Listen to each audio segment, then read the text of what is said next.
সালামু আলাইকুম ভাই। লাহোর কালান্দার চলে গেল ফাইনালে।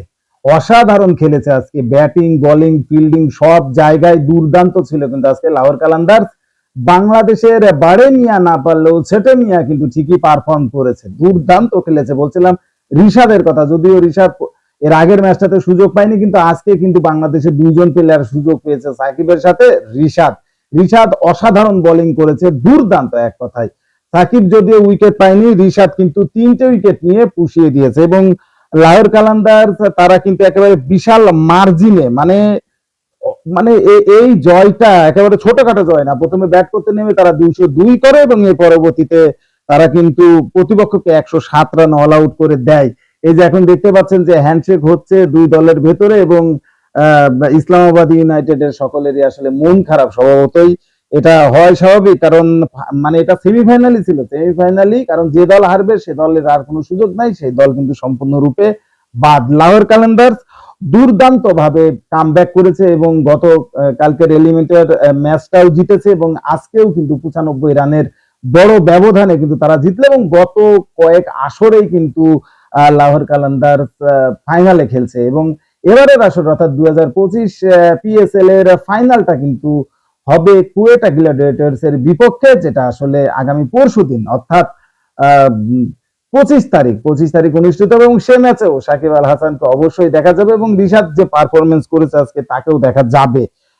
202 রান তুলে ফেলে প্রথমে, কিন্তু শুরুটা ভালো করতে পারেনি। ফাকর জামান প্রত্যেক ম্যাচে ভালো খেলবে এমনটা প্রত্যাশা করাও ঠিক নয়, তেমনটাই হয়েছে।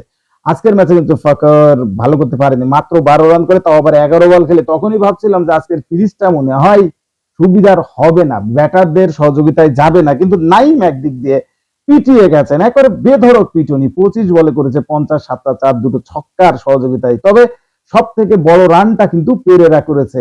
কুশাল পেরেরা 35 বলে 61 রান তুলেছে, দুটো ছক্কা এবং 7টা 4-এর সহযোগিতায়। মূলত এই পেরেরা এবং নাইমে দুজনের এই বড় রানের পরেই কিন্তু 202 রান পর্যন্ত পৌঁছায় এই গ্ল্যাডিয়েটর। সাকিব আল হাসান যেন কুফা কাটছেই না ব্যাটিং এ, একটা রানও করতে পারছে না, কি হচ্ছে আল্লাহ জানে।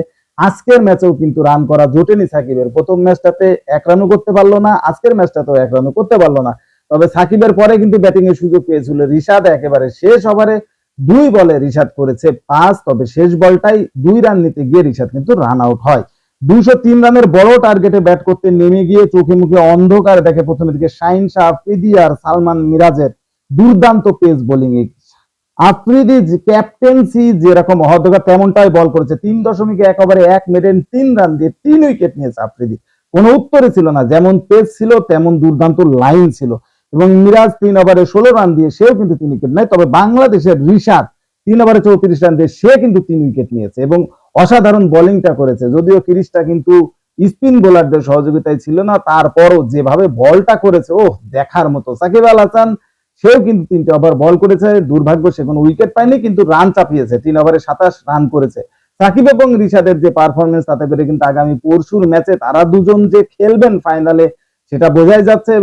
এবং কোয়েটা গ্ল্যাডিয়েটর্স তারা ফাইনালে জিতুক, সেটাই আসলে বাংলাদেশের ক্রিকেট প্রেমীরা প্রত্যাশা করবে, যেহেতু বাংলাদেশের রিশাদ, মিরাজ এবং সাকিব সেখানে আছে।